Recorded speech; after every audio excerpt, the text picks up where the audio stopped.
All right, Mya, thanks for being on the show. I appreciate it. Of course. So you want to do a mission school, Right. right? I know a lot of people growing up kind of do like week-long or 2-week-long mission trips, but this is definitely something different. Before we get into that, though, go ahead and introduce yourself and just tell the audience who you are. Cool. Well, I'm Mya Wigginton. I am 18, born and raised in Louisville, Kentucky. I Cool. went to Southeast, like, literally since And bring I that was mic born. up about a fist away from your face. Yeah. You can jerk that thing around. It's good. Better? Yeah. Oh, I don't know what I did. Cool. Okay. Anyways, yeah, I've literally gone to Southeast since I was born. And yeah, I don't know. Growing up, I never really felt like I was never like I'm gonna be a missionary or anything. Yeah. Anything of that sort. I actually really wanted to be a nurse, and I actually started nursing school at U of L. But then, about a semester in, all of that changed quite a bit. So kind of like share a little bit about that once I get there. But yeah. I feel like I don't know, just from like what I see in this day and age, like amongst our generation and stuff, a mission trip kind of seems like a bucket list thing. You know, it kind of seems like something that you either do before or after college, and you get it, you know, under your belt, and then, you know, you've scored some points in heaven or whatnot. What is going to be the main thing with this mission school that you're going to, and what do you hope to get out of it? That's a good question. I've actually thought about that one, like that question a lot, because a lot of people have asked, like, what do you like hope to get out of that? And the more that I've thought about it, I kind of changed my perspective of like, what do I hope to give? Like, what do I hope to like give over the next 7 months there, and also receive and like grow in? But that's kind of been like what's going through my head more recently as I've kind of transitioned into this whole new season that's going to be really crazy but exciting. So I think the biggest difference for this one, it's like, I don't know, like with short-term mission trips, I've been on 2 short-term mission trips, one to Nicaragua and then another to the Dominican Republic, which were both incredible. And honestly, like, I will say that both of them have changed my perspective, like, in so many different ways. But I think that this one is, like, a different kind of transformation, if that makes sense. Like, you know, you can practice something for a week, and yes, it changes your perspective and like your view on things. But like if you're practicing something for 7 months, like it's gonna become a different kind of habit. And it's in, I don't know, that's kind of a weird way to say it as a habit, but it's almost kind of like with those week-long mission trips, it's you're discovering a reality outside of your own reality. Right. And yeah. That's a good way to say it. It's like when you're there, you're discovering more about that culture and like the differences between your culture and their culture, and you do learn so much about God and who He is and how like constant He is in each culture. But with this one, it's like, I don't know. I don't. It's there's something different about it being for so much longer. And it's kind of like you're gonna learn so much more about yourself in that time, as well as like so many different kinds of people and different kinds of places, and considering it's traveling.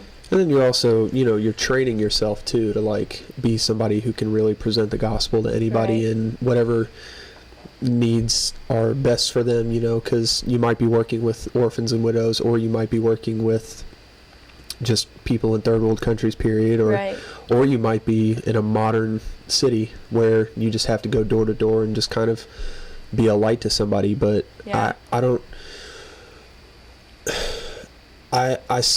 I'm kind of lost on like where we get disconnected from jumping into a chapter of our lives like that, and where we think that like what it's all about is just doing a week-long mission trip. So if you do this, is this going to be, I mean, the tone that you set for the rest of your life, or is it going to be like, what do you hope to see once this 7-month thing is done? Yeah. Right now, I don't necessarily have like a plan for afterward, which is very unlike me, because literally like I said, with U of L and with like nursing and everything, like I had a plan because I'm going to be a nurse. So this is a little bit of a change and kind of challenging for me because I am going into this and not knowing what's coming afterward. But it's been really neat because I've been like at peace with that. Like I don't feel like I need to know what comes next because my plan has not worked in the past. And so kind of I'm excited to see his plan. But what I do know is like I definitely not want to do something with ministry. And I love art, and I know that it's going to have be very art centered as well. So kind of what I want to take from these next 7 months into that afterward is just like the training is super intensive, and with Circuit Riders, it's is that the name of the school? Yes, sorry. The name of the school is Circuit Riders. It's founded by former Youth with a Mission students, and so it kind of has a lot of the same foundation as YWAM or Youth with a Mission may have. Yeah, so it's the same with the 3.5 discipleship training school.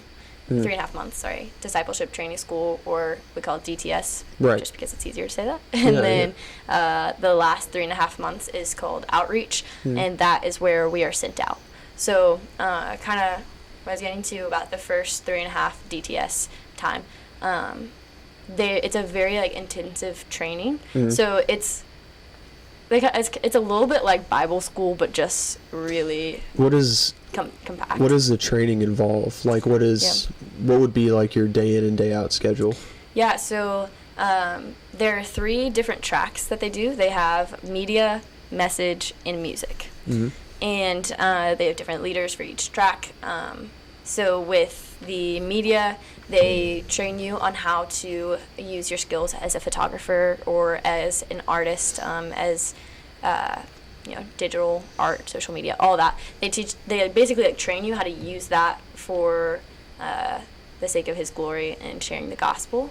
And then they have a whole nother track with music where they train you in worship and train you in like lyrics and things of that sort. What if you don't know like any instruments or anything like that? That's a good question because I'm not sure. I really have no idea what that looks like because I was thinking about that. I was like, are there gonna be people who like? Because I can't keep rhythm on a shoebox and I can't carry a tune in a bucket either. So right, and that's why like I'm excited to see that side of it because I don't know if people only sign up for the music school if they're already musically talented. So I'm not sure about that. That'll be something interesting. But for the message, which is actually the track that I'll be doing, they train you in lots of different ways, but they train you in how to share like your testimony, how to share the gospel, how to like speak and evangelize. And a few of the things that I think is super cool about it is they talk about how like, sometimes you have 5 minutes to share your story, you share the gospel. What is most important to share in those 5 minutes? And then sometimes you have 25 minutes, sometimes you have an hour. So they kind of like that's a little bit more practical when it comes to that. It's like, okay, if you have this amount of time, what is the most important thing to share? What is the most important message? How can you relay that to other people in that amount of time? So that's a little bit more on the practical side, but they also, you have a one-on-one, is what they call it. So you have a mentor while you're there, basically, that is a lot more personal with you and kind of leading you over the first 3.5 months of just like deeply like spiritually leading you, I guess, and kind of helping you like grow as a Christian more, like finding out about your own spiritual walk. Exactly, because they talk about so much like there has to be kind of like a revival and a spark inside of you before you can start a revival in another place, and growth in another place. So that's kind of their focus, and also a huge part of the 3.5 months of teaching you and growing you and finding like roots in you like that you didn't know existed, like really digging deep in pruning and all. That's kind of a church word to use, but like there might be like some stuff that you haven't really confronted in like your own life that you need to before you go talk to other people, right? Exactly. And I haven't had friends that have done circuit riders, but I've had friends that have done YWAM. And that's one of the things that they always say is like, they're like, you really go through like a crazy healing process, and they're like, there are things that you have to address that you didn't even know were still a heart issue. Like you didn't even know it still existed inside of you, but as you're like, as it's coming to the surface, like you start to see where it was like affecting different areas of your life, and so they kind of walk with you through that in a healing process of things that and that you didn't know were there, and bringing to the surface, and just letting Jesus be the one that heals you and that brings you out of that. Well, that's pretty understandable, because like, if you've got stuff that you haven't dealt with, and then you plan on going to some environment that you've never been in before, where like the circumstances are just not ideal at all, like, I mean, you're not, like, nobody's gonna really blame you, because like everybody's like kind of having a hard time, but if you lash out in those ways that you don't know about yourself, like, it's gonna be kind of disappointing. Right. Yeah. But my next question I wanted to ask though was, like, so we've got schools like this, and then we have mission trips where it's a week long or 2 weeks long, something like that. What would your personal opinion be about, doing evangelism and preparations for it and stuff? Because I think a lot of times the heart is in the right place, but there's not a lot of like I want to say experience or knowledge to like really back it up. And I've kind of had I've had different discussions with a lot of people about it, but I wanted to get your personal opinion. So are you referring to like the 1 or 2 week missions, like the people going in, how prepared they are for that? I mean, like, I think it's, it's obviously like the heart is in a good place, and like everybody's doing well with it and stuff, but it's like, if somebody only does that, twice a year, is that really like what you like should be doing, or like is there just as much importance on like building yourself like as a Christian, like just like what you're doing in training, than there is in actually going out and doing that? That's a good question.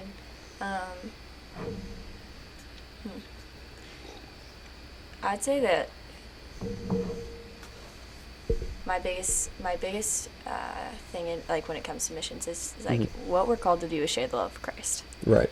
And who we're supposed to be is the love of Christ, and we're supposed to share that in every situation that we live out, like every single day, no matter who you're talking to, whether it's a believer or non-believer, like they should be able to see the light of Christ in you, and that just should be who we are as Christians, because as we accept the Spirit, like He lives inside of us, and that's what comes out of us. Like Scripture talks about how what comes out is it's a reflection of your heart. And so if you have the Spirit in your heart and you're living in Him, that's going to be what comes out of you, and that's going to be what comes out of your mouth and your actions. So I think that when it comes to like 1 or 2 week mission trips, like what they see in those 1 or 2 weeks should be like the love of Christ. They don't necessarily need to see all of like the deep like theological things and deep sides of your heart, as much as like they need to see the love of Christ. And so going into that, I think like if you're confident like in who He is and in His love, then that's enough preparation to go out and share it. That's nice. I agree with that. My next question was, what about your upbringing and like your life has brought you to here? Yeah. Like, what has Christ done in your life that has brought you to this moment? Yeah. Well, this will go a little bit into the whole like U of L and nursing stuff a little bit. So, growing up, like I said, grew up at Southeast in a Christian home in an amazing family. I have 4 siblings, 1 older sister, 2 younger brothers, and a younger sister. Wait a second. I got to ask you this real quick before I completely forget. Are you related to Teal? I'm not. Okay. But Teal was my C group leader. all throughout high school. She was my secret bleeder, and then Tress was like one of my closest friends, and but I'm not related to them, which is wild because our last name is spelled the exact same. Well, yeah, no, I saw that and I was like, is there just like a fourth sister that I never met? It's crazy. It's and we get asked that like all the time too, which is funny. Cool. And yeah, so like I said, I have 4 siblings, but growing up, we have had just like a lot of medical issues in our family, and we are in and out of the hospital a lot with like my siblings. My older sister had brain surgery when I was I was 12, she was 16. That same year my little sister was diagnosed with epilepsy, and so so growing up, that was like tough, just being in and out of a hospital and kind of having to watch your siblings and go through that. When at that age, it's like I literally couldn't do anything about it, is what it felt like. But I noticed, like, as we were in the hospital, we had some like terrible nurses, terrible nurses. They're just awful, and it makes the experience like even worse than it already is. But then you have the nurses who are like super caring, and they actually like genuinely care about the like not just how the child is physically, but like also emotionally, and just trying to make it as easy and as like comfortable as possible, and just kind of all that. And so going through that, like after I saw all these bad nurses, I was like, okay, like, this is terrible. We need some more like good nurses. Like, I'm gonna do better than this. Right. I was like, I want to be that like good nurse for a family that was like mine. And I kind of almost saw it as like my mission field. So in nursing, it's a little bit different than I had originally expected, but you're actually allowed to like share your faith. You're allowed to like pray for people. That's not something that they prohibit. However, they always ask like you respect other people and other beliefs and all that. So for me, I was like, I also want this to be like my mission field. A hospital is like a very dark, hopeless place, and it's like, hey, I have this Jesus who is hope and who is light. And so growing up, that was like a very big part. And for years, I was like, I'm gonna be a nurse. Like that's what I'm gonna do. And then I started at U of L in nursing, and my classes, I loved them, and I was still like super set. I was like, I'm gonna graduate early. I'm gonna go to this. I'm gonna work here, and and I had a plan, like set plan. And that didn't quite work out, I'll say that, because here I am, like, in missions. But are you a nurse, or did you just decide to change it up? I actually decided to change it up. So, because I'll tell you right now, I went to school for a year. It wasn't for me. Right, yeah. Like, I actually started in nursing. No way. No way. Okay, when I saw their chemistry class, I was like, do you have no. Dr. Hoyt? No, I didn't get to the teachers. That was... You saw the chemistry, you said, I literally just signed up for the gen eds, and I was like, I'm going to think about this. And then one semester, and I was like, no. Yeah, that's so funny. That's hilarious. Yeah, that's where I started, and I did really enjoy it. But I still stand very strongly where I think that, like, we need more nurses like that. We need more people who are going to care for the people in that place. But I will say that that's not what I was made for. I think that I'm too, like, empathetic and a sensitive person for that, because I think it would literally have just, like, crushed me, honestly. But with all that, like, being said, is like that kind of brought me to the place at U of L. And because your question originally was like, how is my upbringing, like, brought me to this place? So that had brought me to the last 6 months of my life, basically. And then Jesus kind of wrecked my world a little bit and changed everything. So second semester started, and pretty... about like 3/4 of the way through the first semester, I was really, really struggling, just like in lots of different ways. I just spiritually, especially, and emotionally. I don't know. I'd always, like, I kind of told you this earlier, but I always gone to a private school, and it was my first time in a public university, and it was just very different for me. And there's not a whole lot of great community at U of L, and it was tough. And around... Which private school did you go to, by the way? Christian Educational Consortium, so we call it CEC. Oh, CEC. Yeah. Okay. And the CEC, yeah. Like the Gilmores. Yeah. So my old roommate Jordan Fall is actually engaged now to Ben Gilmore. The Gilmores are like all getting hitched or like yeah, already I know. married. Yeah, because they're all pregnant together and they're all having babies, and they're getting married, so it's crazy. But I love them; they're awesome. So second semester started. I was just in a really dark place. I just was really struggling with like anxiety and depression, like in a really real way, and that I didn't know what to do with it. I was like, dude, it's different in a tough season for sure. And kind of getting into the story of how I got into like circuit riders and stuff, but I like literally woke up one morning crying, and I was like, jeez. My day has not even started yet. Like I haven't stepped foot out of bed. Like this is a problem. Like I don't know what's going on, but this is a problem. Yeah. And I ended up like getting up, and that, like I said, tough season. I was like really isolating myself at that point too, like from God, from like my family, my friends, all relationships. I was just really getting very isolated. So that morning was kind of a breaking point. I got down on my knees and I was like sobbing. I was like, God, like I need you. Like I need you to show me like what I'm supposed to do. I don't know what I'm doing anymore. This is not like I'm not fulfilled in any way. And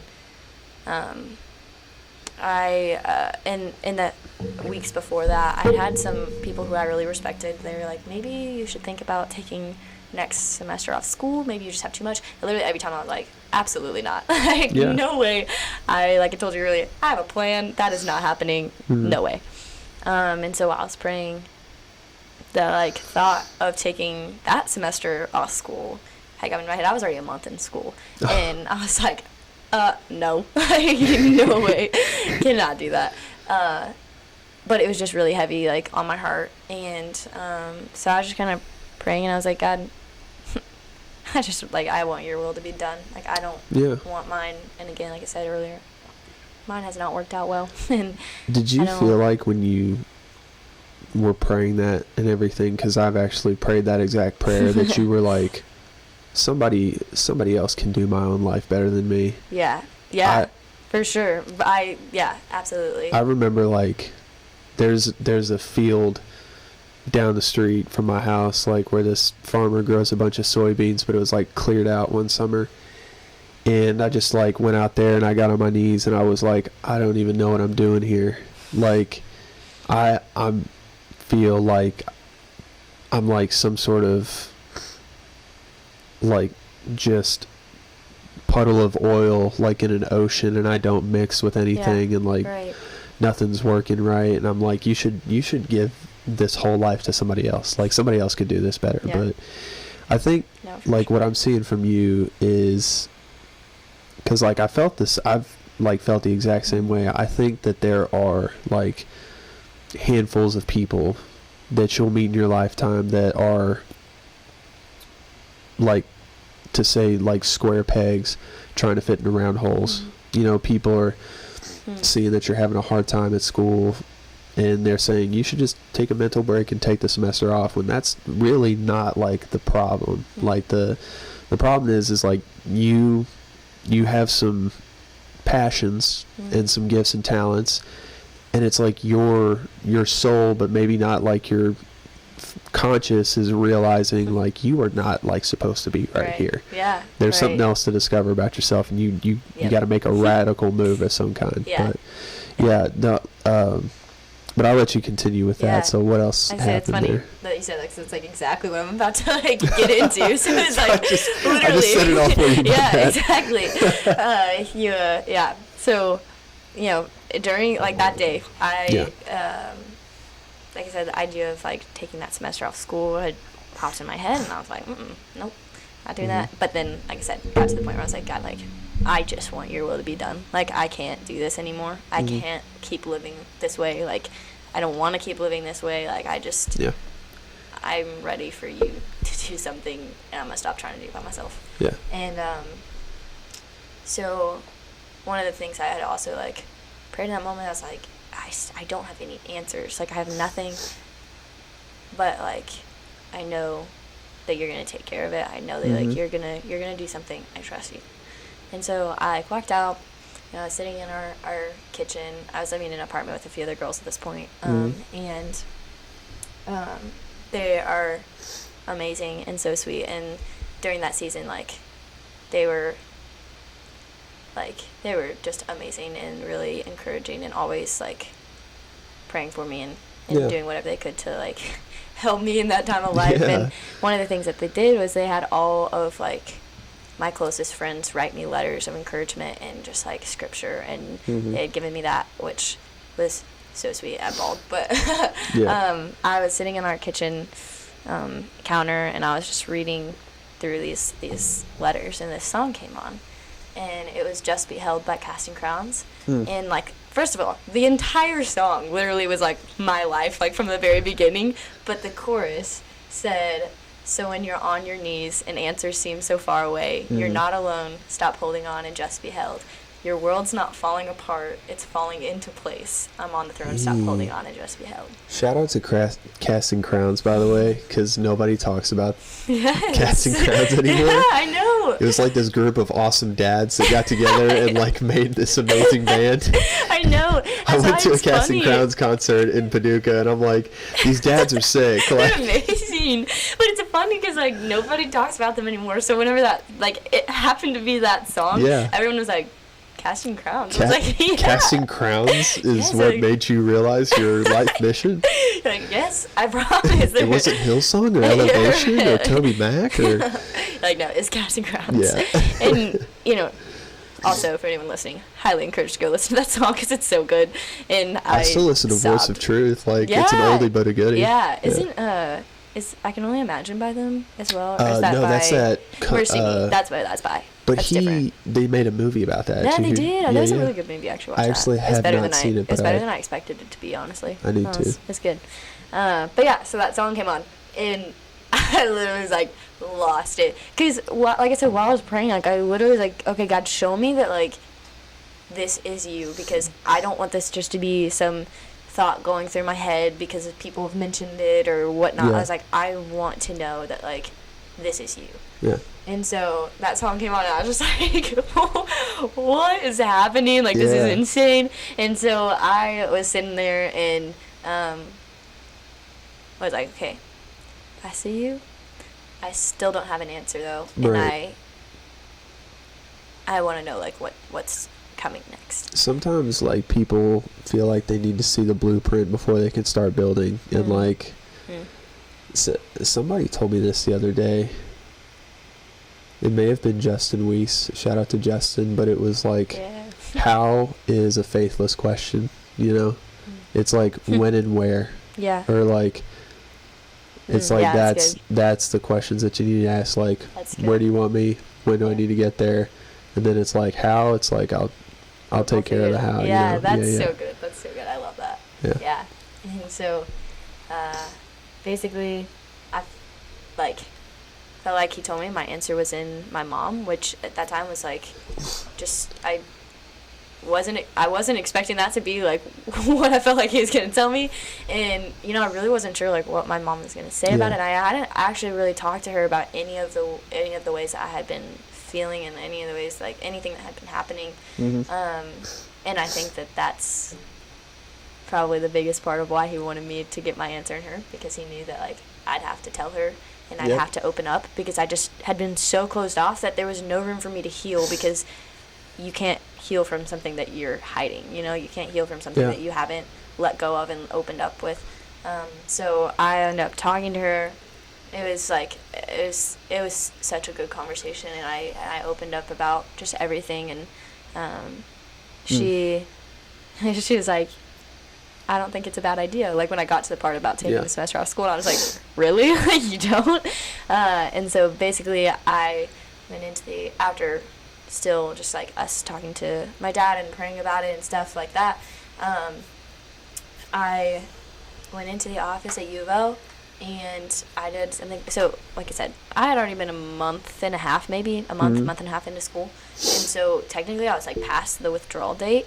And so U of L has something called a compassionate withdrawal, and I ended up doing that, and literally by the grace of God got 100% of my tuition back, because that was one of the biggest parts of it. As I was just paying about for to my be walking school, into and some debt. I was gonna say I was paying for my school, and I was like, I can't afford to pay for school and not go to my classes. Like if I'm paying for it, I'm gonna go. And I went in to the office, and they told me, they were like, you won't know how much tuition you get back until after you drop out. I was like, oh no. But again, as I like continued to pray about it, I just felt like the Lord was like, do you trust me? Like, are you trusting me? And I was like, I think so. And so, yeah, dropped out of school and then got that 100% back, which is just wild, and super thankful for that. Well, that's awesome. That's just a small way of him providing, too. So, anywho, that all happened. And then for like 3 months, I was just working and a lot. And I was like, I don't know what I'm doing with my life. Like, I don't know. I'm not in school. And like, you know, that was a common question too, is everyone's like, how's school going? And you're like, well, I dropped out. Everyone's like, what? That's literally the conversation I had with all of my friends. Yeah. I like went and just started working at restaurants and delivering pizzas. Yeah. And all of my buddies are getting engaged. Or like, so my buddies, like, one went to CCU, got his like youth ministry degree. Another one is becoming a doctor. Another one got his SPAD major and works for Under Armour.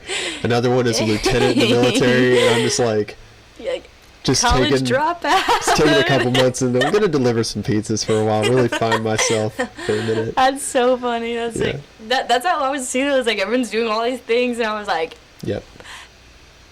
I don't know what I'm doing. So that's, you know, which is a really humbling experience too, to have to like come to that place where you're like, I don't know what I'm doing, but I know that the Lord is doing something, and I have to be okay with that. That's also a thing that I think needs to happen for most people who like go share the gospel, because for one, it's uncommon to do that, but you've got to be walking in like a mindset where humility just has to be like your number one thing. Yeah.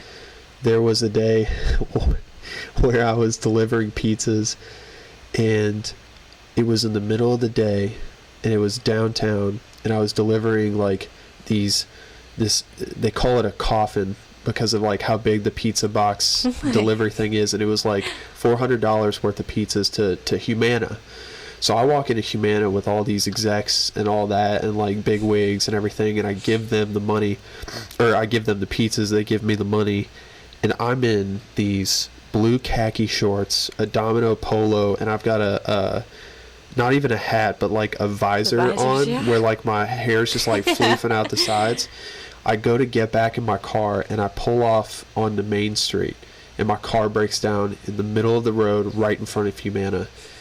And I'm like standing out there, like lifting the hood up off my car, and it's like lunch hour too. So everybody that's like blue, white collar is like walking around me, and I look up, and I'm like, this is not funny. I'm like, listen. I get it. Like, I get it. Like, can we not do this now? Like, but there is, like, to me, if I had to like say anything to anybody, is like, prepare to have like your mentality like completely like torn apart and rebuilt, because you're gonna be just walking into like a completely new situation that you're gonna have to like have a good mindset to go into. Yeah, exactly. And it kind of like, I just kind of got this, it popped in my head, and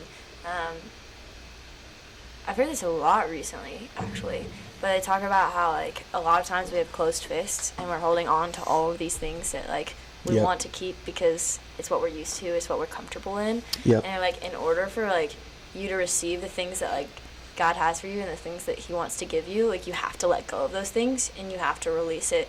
And sometimes releasing all those things hurts, and it's like humiliating, because all of a sudden they're exposed and they're out in the open, but like now you get to receive the glory of who God is, and like in those things. And I feel like that was almost like kind of what my life's been like in the past 6 months now, of like I was holding on to things so tight and so like my fists were like clenched, and I was like, I'm not letting go of these things. It's too much to like, it's too messy, it's too humiliating, or anything of that sort. But it's like, as soon as you like let go of that, and like the way that the Lord shows up, the things that you receive in like the obedience of just letting go is incredible. It makes you forget about all the things you're holding on to.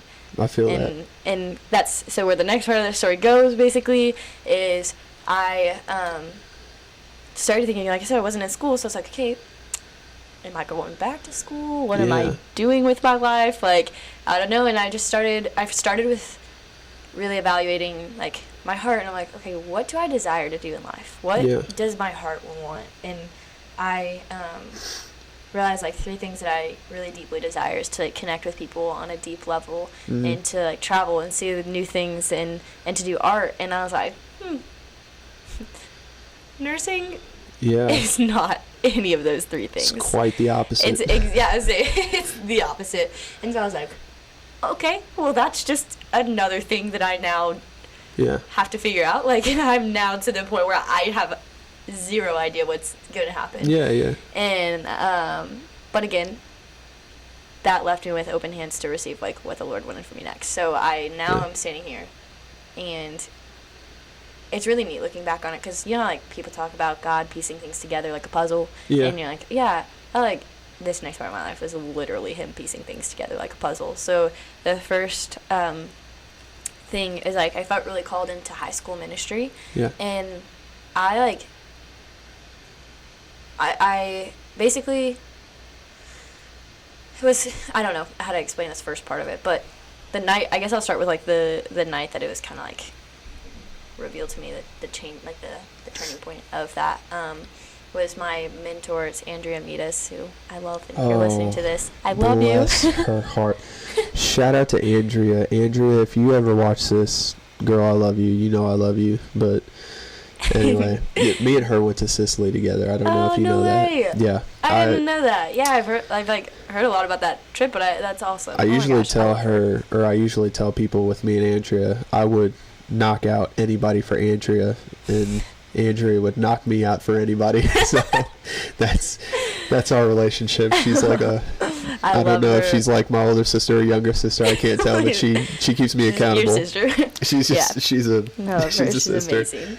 But yeah, so she had asked me if I wanted to go to girls' night at like Southeast High School, and I was like, okay, I'm not in high school. I don't lead a high school group. I have like no connections anymore. Like, why would I do that? She's like, just come. And I was like, okay, fine. So I went, and like the girls that I led a middle school group for 3 years, and they were freshmen at this point. And I got there, and they were all like sitting together, which was so cute, and I loved it. But they were all sitting together, and their leader wasn't there. And so they're like, hey, will you lead our group? And I was like, yeah, of course. Like, cool. Sure. So, I like sat there with them, and crazy night. Like, it was, I love them, and they're like my little sisters. But the Lord did so much that night, of like so much in my heart as well as like in their hearts, but like in mine, of just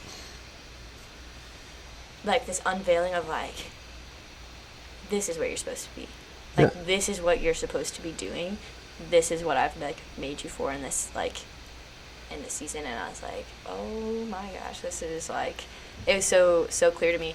And it was funny too, because like that was right about the time that I had like decided I wanted to go into ministry, and I've been thinking about that, and like afterward, everyone, like somehow it kind of like people started talking about it. I had so many people talk to me that night. They were like, "You're going into ministry?" And I was like, I guess so, yeah." And they were like, "Oh my gosh, like of course you are," but like they like were so encouraging, and like had people pray over me that night, and people like speak truth into like my future in ministry and in high school ministry. And I was like, the Lord was like, confirmation, encouragement. Like he was just so faithful that night, and I mean always faithful, but like that was one of the biggest points, that it was like, this is what I'm supposed to do.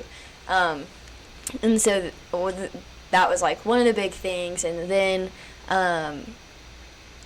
another one is I really hate public speaking. Like love talking to people. I can do one-on-one, but when it comes to public speaking, I hate it. Like, I can't. I just don't. I don't know why. I just can't do it. Like, I just. Well, don't think about like the thousands of people watching right now. No, I'm just kidding. It's probably just my grandma watching. If I'm being real.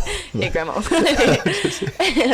Yeah. So but I, in this season, as I started opening up more about, like, the previous season I was in, of just like anxiety and depression and like school and dropping out, like, you know, as soon as I started to open up about all of that, like, the Lord did so much with my story that I could have never done, like, with it myself. And I just really began to realize how powerful and important it, like, my testimony is, and how important it is to actually be vulnerable and share it, because it's like, it's not just for me to keep to myself. Like, it's absolutely, it's for other people, and to encourage other people, and to, like, serve as an example to other people. Because, you know, at, like, one point in my life, most people who don't have Christ would be like, okay, like, how are you here now? Like, how did you get through that? Or how, you know, like, just so many areas. And it's like, well, I got through it because of Jesus, because of Christ, but, like, I get to now be on the other side of that as an example. Yeah. And if I don't choose to share that with people, then my previous, like, experiences just don't, like, they hold no power if they're not known, and if they're not, like, shown and stuff. So I felt like just this kind of tug to share my testimony more and to speak, and I was like, oh no, like, I don't want to have to stand in front of a bunch of people and share. And whether it's a bunch of people or, like, one-on-one, but, like, that was still really hard for me. I've never been, I've always been a pretty reserved person, like, not necessarily, like, an open book, and I've grown a lot in that this summer of just, you know, like, focusing on being vulnerable with people. But at that time, I was like, that's horrifying. Like, it's so scary to do that. But he was just really showing me, like, how important that is, and how powerful. And, like, that's, like, ministry in and of itself, is just, you know, sharing your story and using that to, like, walk with and through people, because they connect to you differently. They're now somebody that they can, like, follow in a way. Like, people always say, like, nobody can follow a perfect life. It's like, as humans, you can't follow, like, a perfect life. And, like, you have to show, like, you don't have it all together. Like, I still don't have it all together, and I am thankful for Jesus' grace in that, and all of that. But that was another thing that I really felt called to. And then this one's super funny, like, now, but I was, like, really wanted to, like, move to Huntington Beach, California, and I was like, I've never been there. I don't know. Oh, you've never been there yet? I've never been there. So, I can already tell you from being there, I mean, like, it's definitely a beautiful place and whatnot, but it's like, you definitely got to be there for a reason. Like, you can't just go vacation there and whatnot. But I've been, like, LA and, like, around LA, but I haven't been to Huntington Beach. So I was like, why do I want to go there? Like, I don't know. And I, like, told my roommate, and she's like, why? I was like, I don't know. Like, I just want to go. Like, I have no idea. And then, like, I think it was the next week, I was in one of my friend's weddings. So she is on staff in at YWAM in Orlando. Okay. And so, like, a lot of people in her wedding were YWAMers. And I was, like, hanging out with them, and they're all, like, they all ask very intentional questions. They're all like, I want to hear your story. I want to hear, you know. God bless the YWAMers for pulling out, like, your deepest. Right? You know, it was funny because, like, while they were here, it was very convicting, though, because, like, we were all in a coffee shop. There was, like, 15 of us. Yeah. And we were, like, walking out, and one of them was like, where's this person? They're like, oh, he's inside praying for somebody. And no one was, like, fazed by it. And I was like, I'm upset that that's not, like, that like, is weird for me. Yeah. Like, that was, like, surprising to me. Yeah. I was like, why was that so surprising to me? Like, I don't want that to be surprising to me, but it's just, like, the way that they are, the way they've been trained. I was in a coffee shop, or no. I was in an ice cream shop with a bunch of YWAMers one time, and it was, like, YWAM Louisville, right? Yeah. Just getting ice cream. By the end of it, everybody was in a group hug. Exactly. That's like you're like, what? like, you guys are different caliber people. Like, yeah. I want what you're having for sure. Yeah, exactly. It's just so it's awesome. But anyways, that's just a little tidbit of that. But we got back and I had said something about, I was like, I feel called into ministry, but I don't really know what that looks like. Like, I don't know. And one of the girls was like, have you ever thought about YWAM? And I was like, I mean, yeah, like, a lot of people around me are doing it, so it's something I've thought about and, like, thought about in the past. But I don't know, it was never something that really, I never really felt, like, called to do that, or just a thought. And then she was like, well, have you ever thought about circuit riders? And I was like, I have no idea what that is. Like, I don't know, but my friend who's getting married, and she is like, she'd be perfect for circuit riders. Why have I never thought about that? And I was like, what is circuit riders? Like, I'm still sitting here just like, everyone's just talking about how amazing you'd be at something you don't even know like what it is. I was like, I still don't know what it is. So I like asked, I was like, what is it? And she was like, well, the base is in Huntington Beach, California. And I was like, no, no, it's not. Like, you're kidding. And, I hadn't told her any of that. So, like, my jaw just dropped. I was like, what? Wow. And so she, like, continues on, and she's like, yeah, so it's a lot like YWAM. They do the 3.5 months in Huntington Beach with a DTS, and she's like, and then the next 3.5 months you travel around the country, and she's like, into different colleges, and is it all over the country in like the United States? Yeah, so there are over 300 schools in the United States that we go to. So like for your outreach, like I was gonna ask you, I was like, are you gonna be going to a particular part of the world? But it's just the United States. Yeah, it's the U.S. Well, right now it's just the U.S. They are starting to do international. Yeah. But this next like spring will just be the United States and different colleges but yeah. So she said different colleges, and then she like paused and she's like, actually, they started doing high schools too, and I was like, yep. Okay. That's where the public speaking comes in. Well, here we go. Here's the next part. So then I like go home and I'm like researching this. It's like funny too because I literally looked up like when I looked up circuit riders, I did like wrote like WRIT, or it's like if you're like riding, but it's like RIDERS. And so I was like, that tells you how much I knew about it. Like I had no idea. Right. And so I started like looking, and the 3 tracks are media, music, and then it was message, and it literally talked about like speaking, and it talked about like sharing your testimony. I was like, okay, you're literally kidding me right now. I was like, that covered connecting with people on a deep level, that covered traveling and seeing new things. She talked about like art and how like they're very art oriented. That's like a big part of the school. It's just kind of the center of it in ways. And then I was like, that covers like high school ministry, that covers like even Huntington Beach. Like that's not even something I felt called to, but it was like the tiniest bit, like a tiny detail that like Miller kind of threw in there that I was like, how in the world did all this happen? Like all of it in one thing. And so I like started praying about it a lot, and I ended up applying for it. And it's funny, the guy that interviewed me is actually the guy that started the high school ministry at Circuit Riders. And I was like, what are the odds of that? Like, because when we were talking, he was like, wait, you know that we do high school ministry? And I was like, yeah, that's why I'm here. Like, that's like why I'm like applying for this.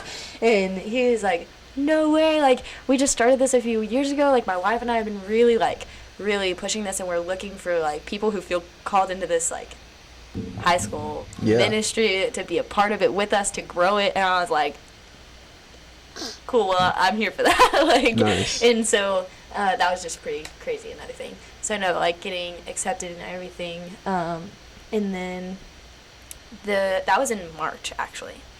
And I ended up talking to my parents, and my parents weren't very excited about it. They were very like on board for it, just because they're like, you're 18, you're moving across the country. Are you 18? Place. Yeah.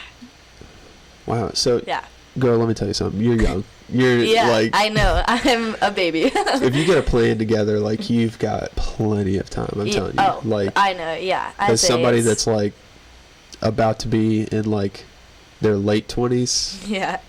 You're solid. Yeah. And that's the thing, because it's like everyone's like, what? Like, you're not going to the school? And I'm like, well, first of all, I'm actually young for my like grade, so I like, and technically the age of like current freshmen in college. But When did you start college? I was 17 for the first month of school. I may have just been old or held back, like, I don't know how many years, but I was like 19 going on 20. I was young. I mean, it was funny because my birthday's in September, and like, everyone was like, happy 19th birthday, and I was like, yeah, I'm 18, I think. So, holy crap. And I get a lot younger than everybody like expects, which is just funny. But but that's part of it. Is I was like, like, I have time. Like, even if I do this, I'll technically be like on track with the people that are like you've got plenty my of time. age. So that is also a very helpful aspect of it. But yeah, so I had talked to my parents a little bit about it, and they were just like, it was just hard for them to be okay with their 18-year-old daughter moving across the country to a place that they had know nothing about.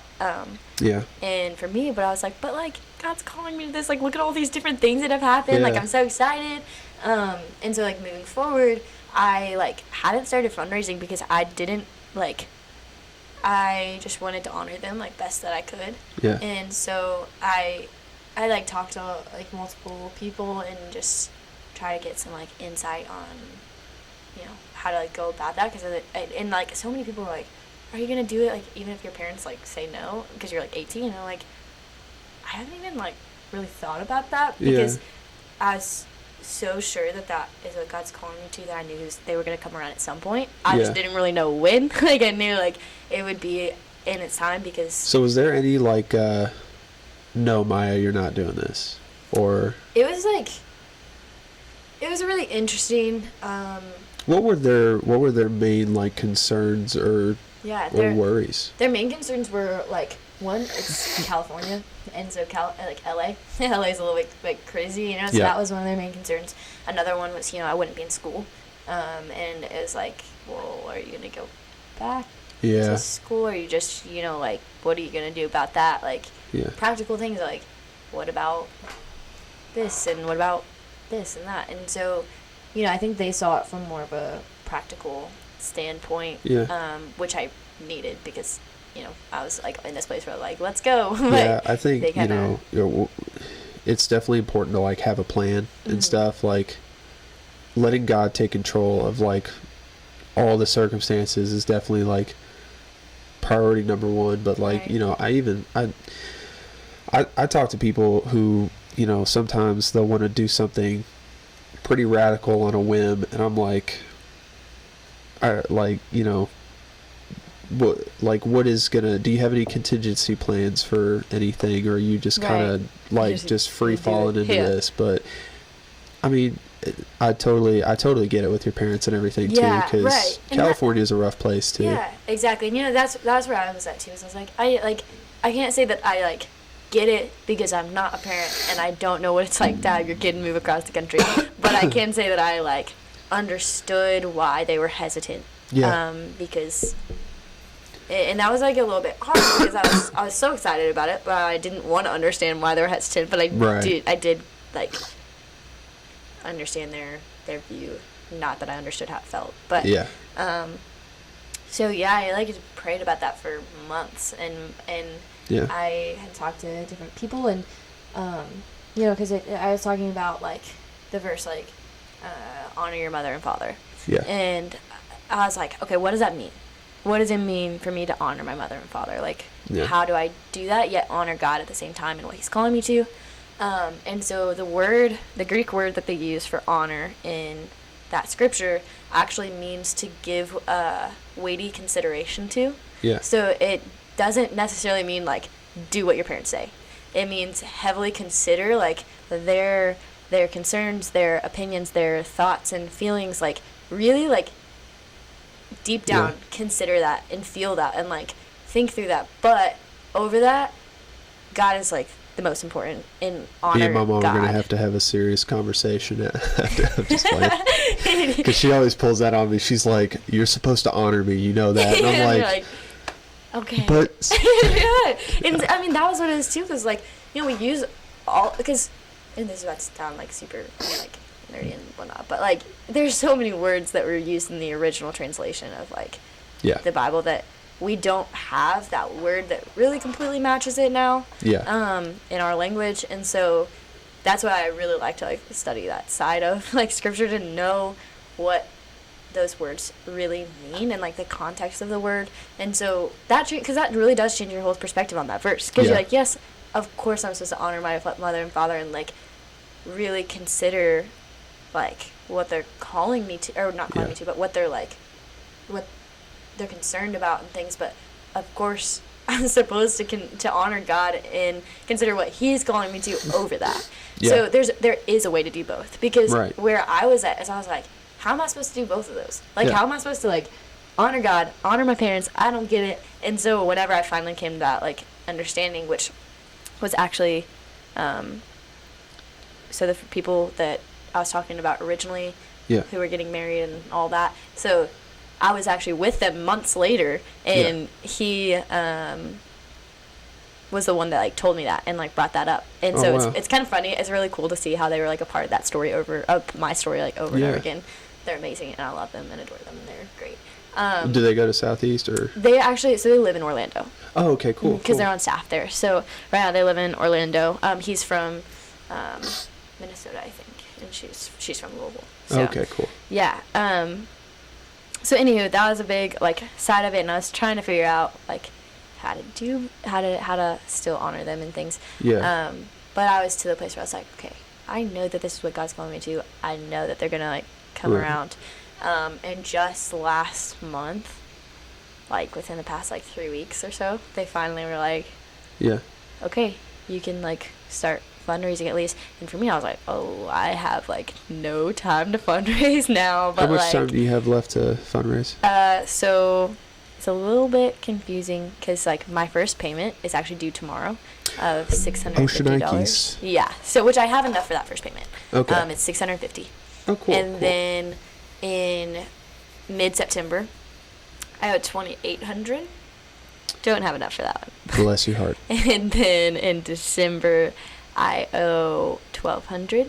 So total up, which I honestly may have gotten those numbers a little bit wrong, but it should total up to $5,000 in total, which that $5,000 covers the tuition for the school, the housing in California, and the travel for 3.5 months. And that's a 7-month long thing for $5,000. Okay, cool. Which is crazy and cheap, but then I also have to raise $4,000 more for flights and food. Okay, and living expenses. That makes sense. Totals out to $9,000 for 7 months. Cool. So when you think like, because like when you say 9,000, people are like, oh, that's so much money, and I'm like, okay, wait a second, I realize it. Break it down, and it's like, that's so cheap for like what. Like $9,000 right now would be a lot of money. Right. But $9,000 over the next 7 months. Right. I can make $9,000 in 7 months. You know? Right, exactly. Which, you know, but the thing is, like, I won't be working in those months. I leave like it starts October 1st. Yeah. And right now it's August 14th or something. Yeah. Like 15th. Yeah. And so it's like, yeah. I mean, that's a lot of money in a short amount of time. That's going to be a faith thing for sure. And that's where it's been. It's like, I've had so many times recently where, like, so I started selling art to, like, fundraise for this, and that's all very new to me. I am very, very new to sharing my art. It was always something I was very hesitant about, but I've realized that it's a big part of, like, who God's made me to be and what I am called to do in the future. Yeah. So it's been really neat to like grow in that this summer and like share, because I was thinking, I was like, in May was the first time I had ever shared my art with anybody. Yeah. And it's now August, and I'm making money off of art. And I was like, what kind of art do you do? Is it canvas? I have kind of gotten into quite a bit of different art. I recently have been painting Bibles. And selling painted Bibles, So that process is really cool. I'll tell you that in just a second. But the I've also painted murals, and I'm painting one right now at the Melwood Art Center, which I'm pumped about. But I The haven't Melwood even Art Center started on is it. the place. Yeah, I was like, that's like, Yeah. it's gonna be so good. So That's where like all the, I don't know, like just weird people go that like want to buy that. That want to like see art. Yeah. Yeah. So I was like, okay, this is like a prime spot. Super excited about that and really thankful for that. Cool. But so I've done some murals, I've done like the painted Bibles. I honestly don't really do canvas that much. But I just told somebody the other day, I was like, I really want to start getting into like oil painting. I've never tried that. Do you know who Bob Ross is? Yes, I love Bob Ross. Thank you. Him and his squirrels. I love Like, him. rest in peace, Bob Ross. But I would Yes. spend my afternoons on KET just like letting him melt the hair off my head, just with, just watching him do everything. And then he's like, now we're gonna put a river through the whole thing, and you're like, what? How? You're gonna mess it up. And then he does it, and you're like, that's God, it's like it was amazing. already there. Yes, Like, and I love he always says, he's like, we don't make mistakes, we make happy accidents. I was like, okay, that is what I need to hear, because Bless it. it's like, it's funny though, because I like have no art education literally whatsoever. So if anyone ever watches me paint, they're probably like, you're doing this all wrong, stop. Like, I don't have any type of like education. So whenever I'm like painting, I'm like, oh, that looks terrible. But then I just like keep working on it until it like is something that I like. Yeah. So I think that like it's been, I don't know, so whenever I hear that, I'm like, happy accidents. Like, we're not making mistakes here. We're making happy accidents and bringing it together. But that's something I love about art too, is that I actually am about to, I'm creating a website right now for art and selling it and stuff. But like as I was writing in the like about me and everything, I was like talking about, well, that's like why I love art, because it doesn't have to be perfect. Not everybody's gonna love your art, and like and not everyone has to, but it's your art and it's something you've created, and like it's your own, and it doesn't have to be perfect. It doesn't have to be anything that anyone else wants to be. It's just yours. And I think that's why I really like art. But yeah, so I've been kind of like getting into that, and I actually am selling tapestries right now. That's the curtain. Yes, it's kind of like a curtain-like thing. Yeah. Cool. So like one of the murals I painted, like some people were like, "Hey, will you paint this for me?" I was like, "Okay." That takes a long time. I can't go paint this for everyone.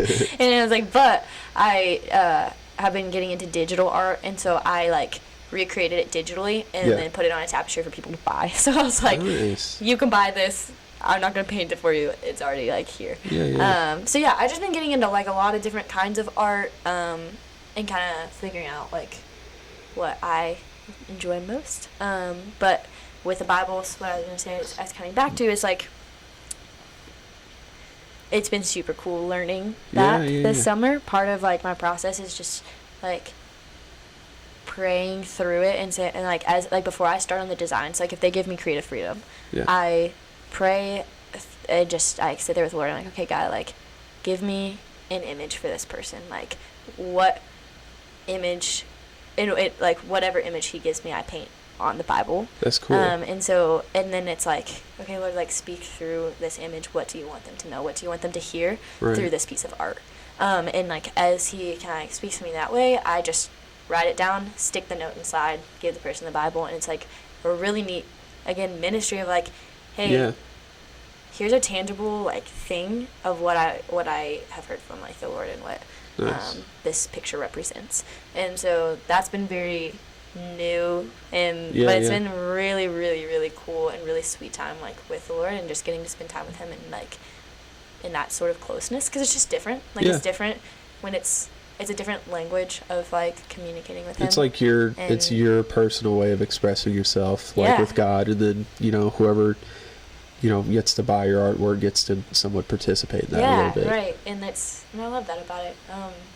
So I forgot where I was like going with this originally. I think we were talking about like the whole fundraising process. Yes. But what I was also getting to is that art, I believe, is going to be a big part of what comes after Circuit Riders. It's going to be a big part of my ministry in and of itself because of like that aspect of it.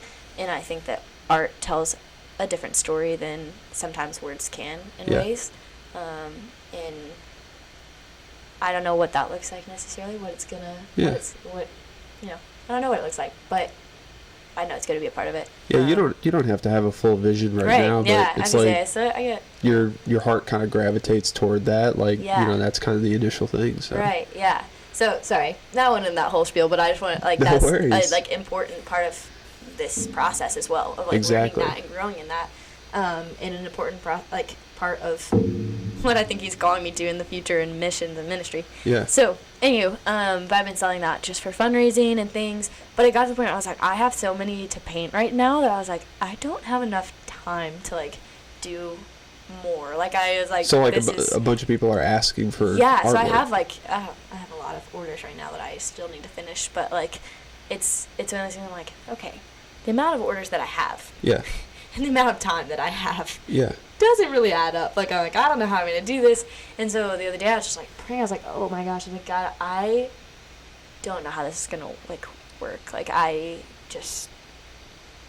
need you to do this. I need you to like, Yeah. to like do something in this. And literally within the next, well, also that day I was just praying. I was like, okay, God, like, if this is something that you want me to do, like, show me and like bring, provide, because I was like, if it's not what you want me to do, I don't want to do it.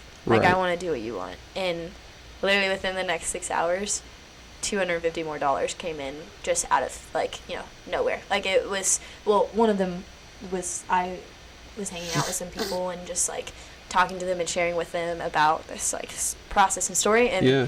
they actually like had Venmo'd me like while I was with them, but I didn't see it till I got home.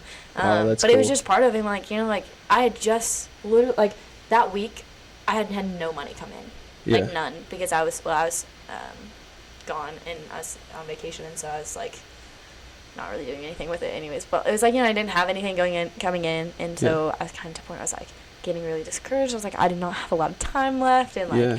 I need like at that point it's like $8,000 more. And I like actually it was like 8,200 or something like that. It was quite a bit. Jeez. And so just like that amount, I was just like, okay, like I just prayed that, and then like within the next hour, like you're bringing more in and bringing more in and bringing more in, and this whole week has kind of been a pattern of that, of like me cool. just really like continuing praying, and I'm like, okay, So you got it. how far along are you? So I now have like 7,600 left to raise. Okay. So I'm getting there. Yeah, I'm I getting mean there. that's still a lot, but it's not Yeah. like crazy or anything. Yeah, so. I'd say it's nothing, and it's, I'm so like hopeful that and just confident in the fact that Cool. he's gonna provide. Yeah, just waiting to see it, and it's kind of a funny place to be, because you're like asking him to provide, but then it's also like, okay, what do I need to do Yeah. in this place? Like, what do you need me to do to like raise the awareness, and Right. you're like, without me thinking that I'm doing it by myself. Right. Like, what does that look like? So that's been kind of something more within the past week I'm trying to figure out and see, because it was like Yeah. art, it was just people giving based off of like my social media posts, and now it's like becoming one-on-one, and so it's like all these different areas, but he provides in every way in every area, which is so cool. And that's also a whole different level of trusting him, like, because he's like, okay, do you trust me? Like, and it's funny because like today, so I met with like the Southeast Missions Department, and they're supposed to like she said she would like let me know today how much like they're gonna give and stuff, but my first payment is due tomorrow.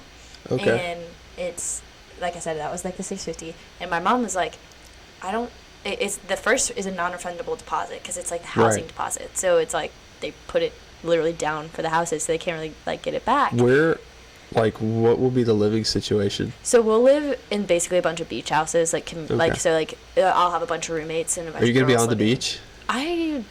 Close. 'Cause that would be that'd be dope. sick. I love that. But yeah, so we have like it'd be a bunch of roommates and stuff like that. But we will be in houses, which is awesome, and we have like house moms, which they're probably not that much older than us, but we will have like leaders and stuff in the house.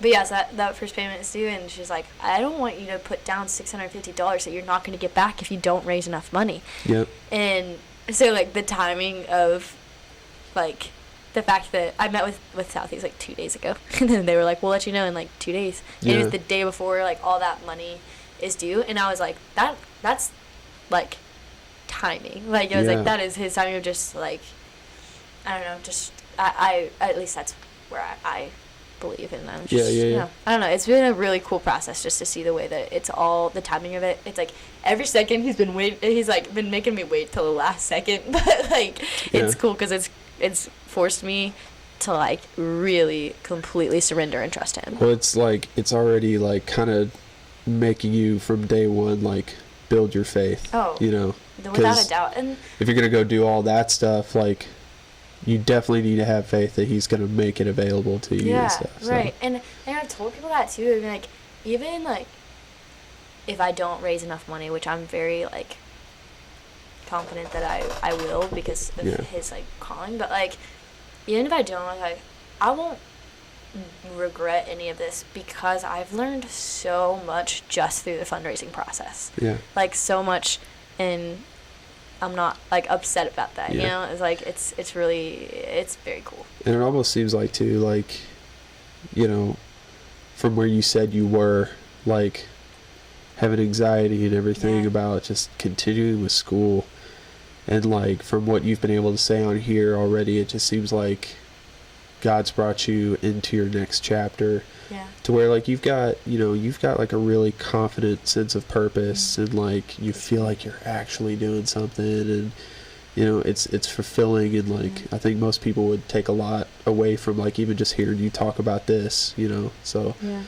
that's pretty cool. One of the other questions I wanted to ask was, so you're doing art and everything for fundraising, you're kind of doing like whatever you can to do that. I wanted to make like donating to you as available as possible for everybody in my audience. Just plug like away at like how anybody that listens to this can like reach you or donate or even purchase some art, because I think I'll probably want to do one of those Bibles and everything. So I'll show you some pictures of it when we're done with this. Sweet. But yeah, so I would say you can go to my Instagram is probably the best way because I have all the links there, and I have an IGTV that you probably won't want to listen to after this because it explains everything I've already talked to, but in the caption it has my Venmo, which has been a pretty good way of this because it also, I can keep track of all the people who have like given and I'm able to like send back like thank yous and whatnot and keep them updated. So my Venmo is Mya, Mya Wigginton, Wigginton, and then my PayPal would be myawig@gmail.com. So it's myawig@gmail.com. Cool. And then if you do want to go to my Instagram and find like that information, if it's just easier to do that, or if you do want to listen to the IGTV, I also have photos of my art on there for the people who want to buy art. Cool. You can DM me. I have like a little highlight that has like a bunch of the photos of it, and my most recent Instagram post is of the tapestry. If you want to buy one of those on Etsy, and hopefully soon on my website, we'll see, but that's in the making. And my Instagram is MyAWigginton. Cool. So Mya Wigginton. I'll be sure to put all those like handles and everything like at the bottom of the post and stuff when I release the episode and all that. Amazing. I would appreciate that. Yeah, so for all the audience members that are listening and whatnot, you know, if you want to donate more and everything, like that's how you'll be able to find that. And also for like the regular donators of this podcast, I'll go ahead and tell you right now, our monthly donations is a whopping $30. And I typically give that like on a monthly basis, or whoever's like on the podcast, so like we're gonna give you $30 and everything. So thank you. That'll get you a couple of Happy Meals, I guess. But no, it's like that's the thing is that, you know, a lot of people are like, it's not much, but I'm like, but it helps so much. Yeah, like, but it counts for something. It counts for something, but it's also not just like the numbers. It counts like encouragement wise too, of just like, you know, seeing the Lord show up through people giving. It's like it doesn't have to be like $5, and I still would be like, thank you so much. Like, it's just God working and using. It's like a partnership, and that's cool. I'm thankful for those and for those people. So that's cool. Thank you. So typically with my guests too, around like the end of the show and whatnot, I do rapid fire questions just to Yes. like kind of find out what you like and everything. Yeah. So we'll do some of those. But starting off, what is your favorite movie or top 3 favorite movies? Oh my gosh, this is such a hard question. Nah, I don't know. Okay, they're all like like Nicholas Sparks movies. Embarrassing. Next question. I love Safe Haven. Such a good movie. Cool. The Last Song's also such a good movie. It's one of my favorites. Like, if I have like go-to movies, I'm like, okay, I'm gonna go watch this. Yeah. That would be like 2 of them. I don't know what my third one would be. Oh gosh. I will say at the end of like Safe Haven, it threw me when Right? she was a When ghost. the angel, yeah, she like comes out and you're like, what? Spoiler alert, if you haven't Yeah, seen Safe sorry. Haven, whatever. Whoops. It's been out for years. Yeah. I mean, maybe, like, yeah, you won't know who we're talking about. It's okay. Yeah. Just go watch it anyways. Yeah. It's good. I don't know what my third one would be. Okay, cool. No worries. What is your favorite book or top 3 favorite books? I love reading. I've read a lot of books, so that's why this question is also hard for me because If you get a top like 5 or a like top 10, anything, go for so it, seriously. many. Yeah. Yeah, let's see. So there's this book called Captivating that I read. Is that by John Eldridge's Yes, wife? Eldridge. Yeah, John and Stacy Eldridge. John and Stacy. Yes, Yeah, because I he read wrote Wild at Heart. Yeah, Yeah. Yes, and that book, no joke, changed my life. Like, Sweet. crazy, super good. And I'm going into right now more spiritual books that have really like led me and been very beneficial for me. There are lots of other books that I just like love. Like I love To Kill a Mockingbird. I know that's a really like old book that you That read in book school. is dope. I But love that. love it so much. But yeah, so Captivating, and then this book that I've been reading with Andrea in the past like few months. It's called Father God. Also, I'm literally reading that book right now. I really. I'm actually about to get it on tape because I'm very auditory and whatnot. Yeah. But yeah. Do you know Tony Gore? Yeah. Yeah. So he recommended that book to me. Yeah, it's Yeah. so good. I'm gonna read It's that. so hard to read. Like it's in like, and so it's captivating in the way that like, it brings out a lot and it makes you think really deep, and that's like tough at times. But it's so good and so like you grow so much reading that. But yeah, so like those are 2, and then I answered 3. That's 3. Yeah. Yeah. If you got another one, go for it. And then we've got a Really? freaking fly in I know here. the fly flew in my face. I was like, woo. I'm in a basement and there's like a fly. Okay. It just came out of nowhere and it was like going right in the middle of my nose. But the other one that's also very just like spiritual would be Uninvited.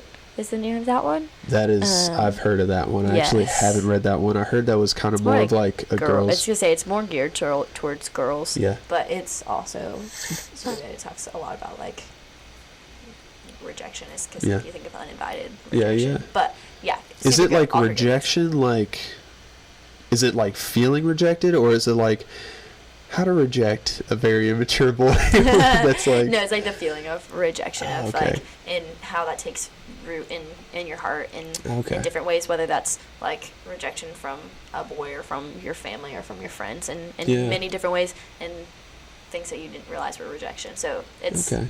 good. Those are 3 that I'd probably like read again for Yeah. spiritual reasons. And yeah. Cool. Next question. What is the best piece of advice you've ever received? Oh. And it can be multiple, of course, Oh like my if you gosh. can't think of any These right are off the hard bat. questions. I'm also terrible at rapid fire questions. I'm like, I don't know. Let's see. I got a buddy who's so philosophical that I never do these questions with because he just like goes off in outer space and I'm just like, Yeah, okay. okay. Not me. I'm sitting here like, I don't know. Best piece of advice I've ever received. I've received a lot of good advice in my years. 18 years. I said that like Yeah. I've been alive forever. Like in my the years of my life. In my almost 2 decades of being Yeah. on this planet. Not Yeah. even like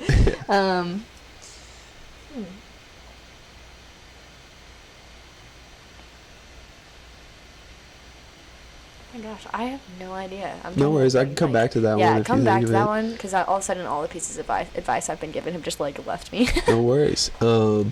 With the audience and anybody that gets to know you, what is one thing that like or what are a couple things that you would love for people to know about you right off the bat?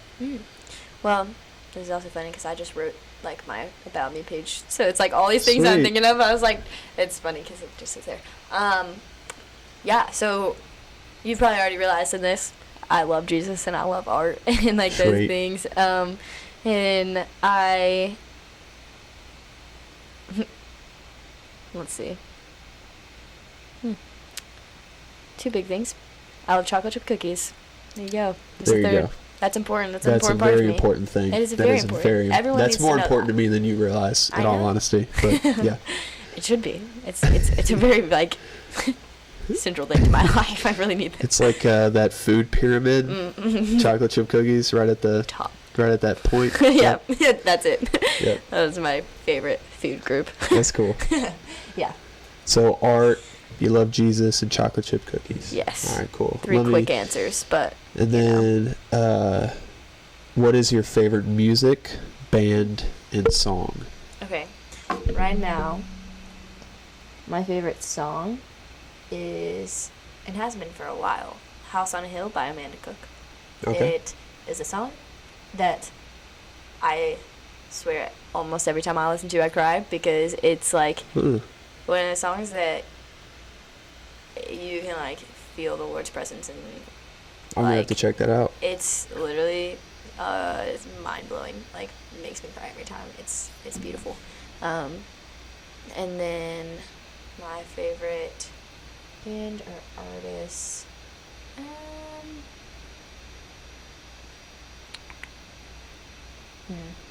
I really like the band Camino.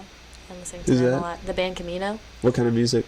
It's, I don't even know how to explain. I don't even know what like genre they fall under. They're coming to Louisville in September. Okay, cool. September Do you know what they'll be 17th, if playing? anyone wants to come. Mercury Ballroom, maybe. I bought the tickets a while ago. Now I don't remember. So Do let me see what is it genre like of music they are. instruments or like K-pop or like yeah, that- techno? Or... Can I hear this song on here if I play Yeah, this? yeah. Go ahead and play it. Oh my gosh, that scared me. Hang on.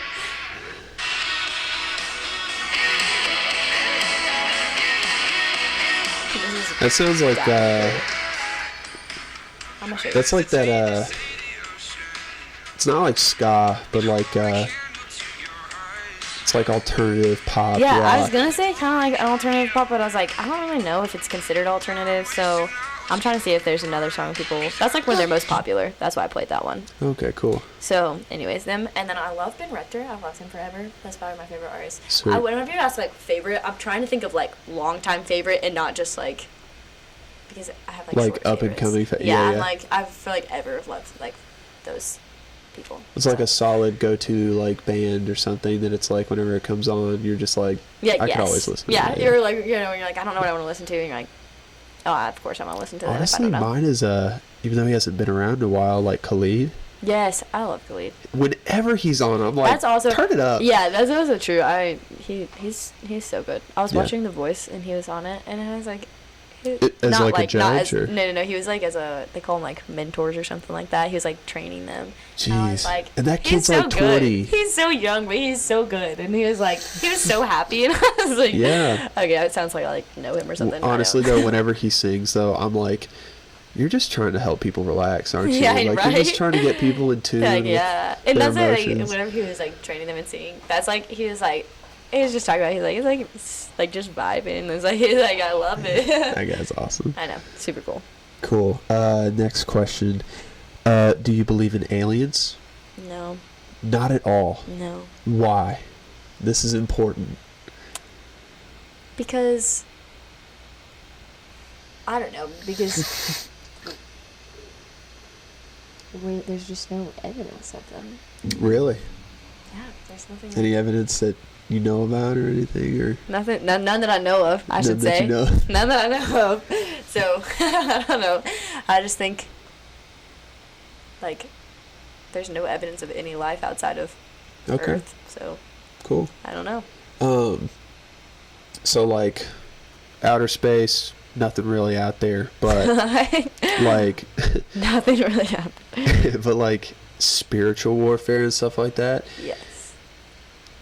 do you ever like really kind of think about like what goes on in the spiritual realm, and like are you pretty, I know some Christians that are just kind of like and like they kind of avoid it because they don't want to come off like they're weird or something, but do you ever talk about stuff like that? Yes, I've how do you feel about that?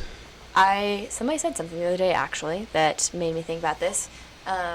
They were talking, I think it was Chris Morgan with FCA maybe, but he was talking about how, like, if you're not, like, butting heads with Satan and, like, running towards him, that you're probably running with him. Yeah. And I was like, oh, dang, that's tough. But it, I will say, and I was going to share this earlier, but I didn't know, like, where to, so it's kind of a good time, I guess. I mean, even, like, recently with, like, getting into this season of fundraising and like waiting and knowing big things are coming, like I've just experienced a lot of spiritual warfare and a lot of like just spiritual attacks and what kind, if I may ask, like specifically? I think of more so like probably emotionally, in ways of like, if I think back, and this could get like so deep, but like if I think back to the time of like when I was in a really rough place and all like the thoughts going through my head and knowing like not really feeling like I had a purpose here, like you were talking about, like somebody else could live my life so much better than I could, like those kinds of things. He knew that like Satan was like prohibiting me from moving forward with like what the Lord had for me, but then of course the Lord like freed me from that and has brought me to this place. So I think now, like as I and like preparing for this big thing to happen, he's kind of trying to bring back those past things of like, somebody else could do this better, like you're not your purpose, like you have no purpose. And so for me, I have to remember first of all that like Jesus has already won, and he's we have these battles, but he's won the war. And I have been trying just to remind myself of like I have to stay focused on him and on that and on the fact that there are big things coming and that he has brought me to this place and that, he is so much more powerful than Satan and he can't touch me. So that's all I gotta say. I feel that. He doesn't like when things are happening and when God's working, and he's gonna do a lot of pushback. So. You'll have to ask Adria about this, but like when we were in Sicily and stuff, the spiritual warfare, I mean it was fairly regular, but like one of the things that like stood out to me where everybody's like, oh, I've been going through some spiritual warfare, and everybody's like, oh yeah, brother, or something like that. But after like that night, we were all like, whoa. Like, so what ended up happening was we had been working with West African refugees the whole time.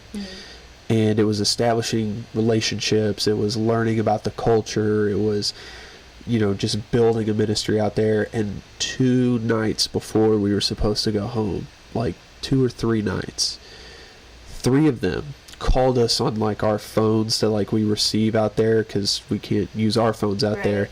But 3 of them call us and they're like, we've talked about it. We want to join the Christian family. Like, we want to get baptized. And this was at 11 o'clock at night. And it was like, sun was down. We're not supposed to leave the apartment complex and all that. But they were like, but we got to talk to you. Like, we're crying over here. Like, we just need to talk about it. We're like, okay, we'll be right over. Like, we're going to go. And it was like 8 of us there. And I was the oldest person on the trip. Not the most mature person, but I was the oldest person on the trip.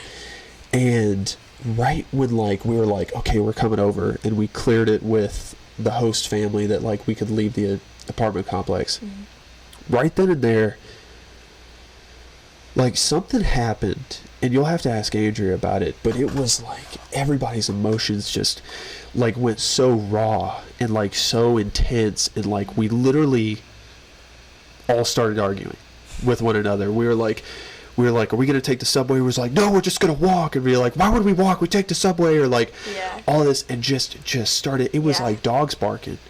And then literally Ryan Franklin, bless his heart. he like literally goes, guys, this is Satan, like trying to literally tear us to pieces right now, because we're about to literally go and be successful, like in this moment. You're advancing the kingdom and he doesn't want that. Oh, it was crazy. But like we literally all just dropped our knees right then and there, and like we were all just like, let's put our pride away here and just pray real quick. And then, you know, we went over there and talked to him and stuff. It was really cool. But it was like right when he said that, I was like, whoa. And like what's happening? I felt like something was on me. I was like, get off me, you know. It was really, but no, I'm definitely like, I believe in spiritual warfare and stuff. I've seen it, experienced it. It's real. Yeah. But again, ultimately, God's already won. He's more powerful, and he's gonna take care of you. So that's what I'm trying to stay focused on. You know. Cool. And last question. Since this podcast is called Life on a Mission, what do you feel like your mission in life is, or if you had a mission statement? Yeah, I think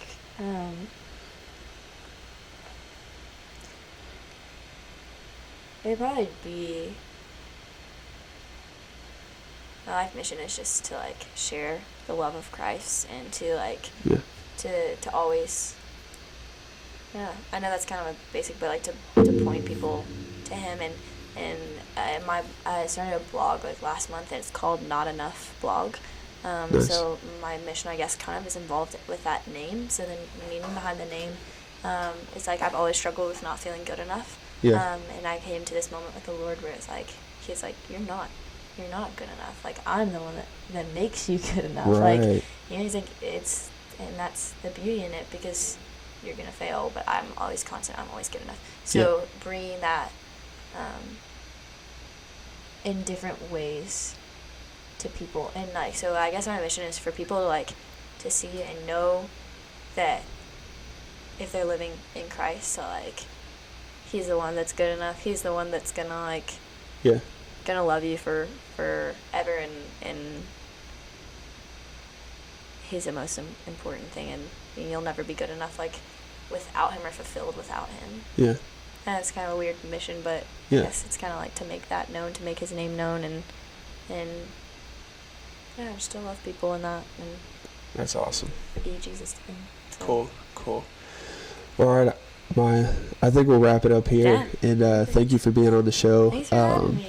Everybody, if y'all are interested in donating to Mya's mission, I'm gonna post all of the different handles and websites and whatnot that you guys can reach at the bottom of our posts and whatnot, and then just keep up with her story, because you've obviously got some amazing things going on, and I can't wait to see what happens. But I'm so excited. Thanks for being on. Yeah. And thanks for listening, you guys. We will see you later.